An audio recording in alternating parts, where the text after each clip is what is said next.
Selamat pagi anak-anak. Pagi hari ini kita akan belajar dari bidang studi bahasa Indonesia, yaitu subtema 1.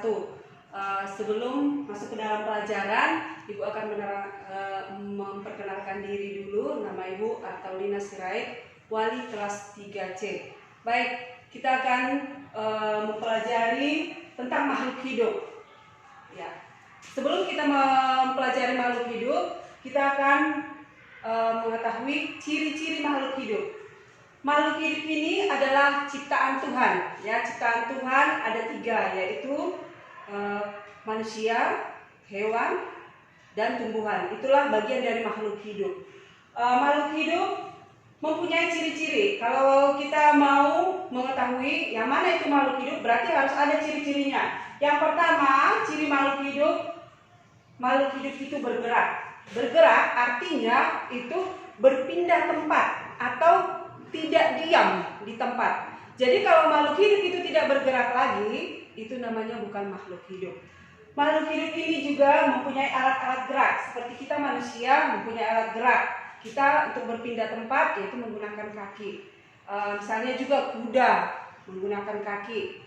Kuda kakinya ada 4. Ayam menggunakan kaki dan bisa berjalan.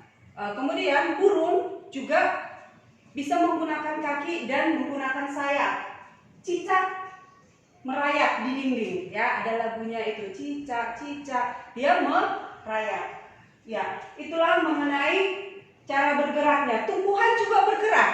Mungkin anak-anak melihat tumbuhan itu tidak bergerak, ya. Nanti kamu perhatikan tumbuhan, misalnya bunga matahari, ya.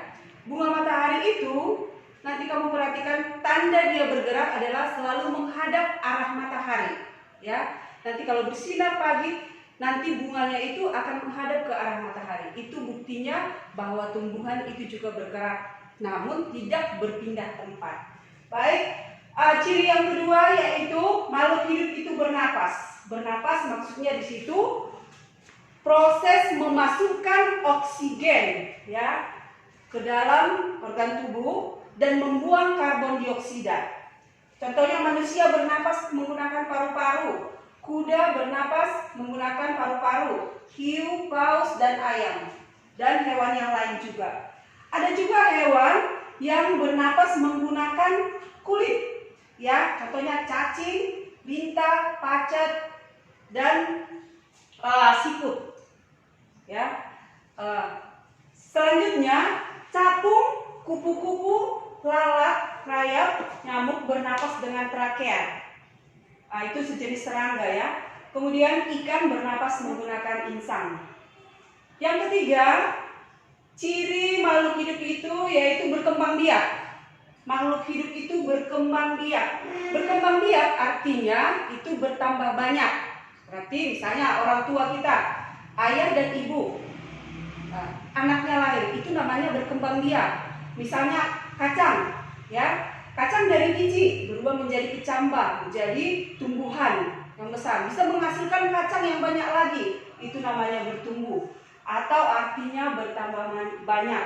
Monyet, manusia, kuda, kambing berkembang biak dengan cara melahirkan, sedangkan ayam, burung, bebek, ya, angsa berkembang biak dengan cara bertelur. Ada juga misalnya cicak, ya, berkembang biak dengan cara bertelur. Ikan juga, namun ada juga yang melahirkan. Itulah mengenai perkembang biak. Kemudian ciri yang keempat, makhluk hidup itu tumbuh. Tumbuh itu artinya proses penambahan ukuran, jumlah, tinggi, dan besar, dan volume. Misalnya manusia, dia dilahirkan bayi. Bayi itu, ya, setelah dia bayi, kalau ada pertumbuhan yang disebutkan pertumbuhan, dia akan tumbuh menjadi anak-anak. Setelah anak-anak, dia akan menjadi remaja dan dewasa. Itu tandanya manusia itu bertumbuh. Kamu perhatikan kamu dulu dilahirkan ibu masih bayi. Kelas 1 kan ada pertumbuhan dan berat badannya. Yang kelima, yaitu makhluk hidup membutuhkan makanan dan minuman. Ya, itu salah satu ciri makhluk hidup, membutuhkan makanan dan minuman. Ya, kalau kita hidup berarti kita butuh nutrisi. Artinya di situ kita membutuhkan energi sebagai kelangsungan hidup kita. Itulah gunanya kita makan dan minum. Contohnya ada beberapa makanan yang menunjang kehidupan manusia, yaitu misalnya ada jenis-jenis makanan, misalnya yang disebut dengan herbivora. Herbivora ini adalah pemakan tumbuhan. Contohnya kambing, sapi, kerbau, domba, itu namanya pemakan tumbuhan. Karnivora itu namanya pemakan hewan, misalnya harimau, serigala, singa, dan yang lainnya. Omnivora kita bisa disebut juga seperti kita manusia, yaitu pemakan segala. Manusia kan kita makan daging, makan tumbuhan, ya.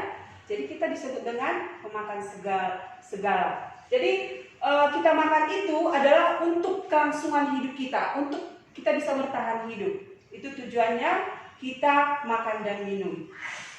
Ciri yang keenam yaitu peka terhadap rangsangan. Peka terhadap rangsangan maksudnya tubuh kita atau makhluk hidup itu peka terhadap rangsangan atau dari luar, sentuhan, berupa sentuhan, cahaya, zat kimia, atau suhu. Misalnya putri malu, ya. Putri malu daunnya itu kalau kita sentuh dia seperti mengembang, kemudian dia akan menguncup, ya. Kemudian seperti manusia, kita kena cahaya, ya, kita akan merasakan panas, atau mata kita kan otomatis merasakan silau. Contohnya juga ada hewan bunglon, mungkin kalian kenal, ya. Dia peka terhadap rangsangan perubahan tempat. Misalnya dia memanjat ke pohon, dia warna kulitnya akan berubah seperti pohon, ya. Jadi inilah ciri-ciri makhluk hidup. Jadi seluruh ciri-ciri yang ada di depan ini, mungkin ada ciri-ciri yang lain, tapi inilah umumnya ciri-ciri makhluk hidup. Kalau tidak ada memenuhi, dia berarti bukan makhluk hidup, ya. Salah satu yang diingatkan juga, yang kelima, ya. Yang kelima, makhluk hidup membutuhkan makanan. Tadi Ibu tidak ada sebutkan tumbuhan. Tumbuhan juga memperoleh makanan, ya. Tumbuhan memperoleh makanan dari, coba di antara kalian mungkin ada itu, ya, memperoleh makanan dari proses fotosintesis, ya. Melalui proses fotosintesis, disitulah tumbuhan memasak makanan, dia akan mengambil zat-zat hara dari dalam tanah, ya. Itu yang bisa disampaikan mengenai yang kelima. Baiklah, itulah yang bisa Ibu sampaikan mengenai ciri-ciri makhluk hidup. Kalau ada nanti yang mau ditanyakan, boleh Ibu ditanyakan secara pribadi. Sekian dan terima kasih. Oke. Berapa menit?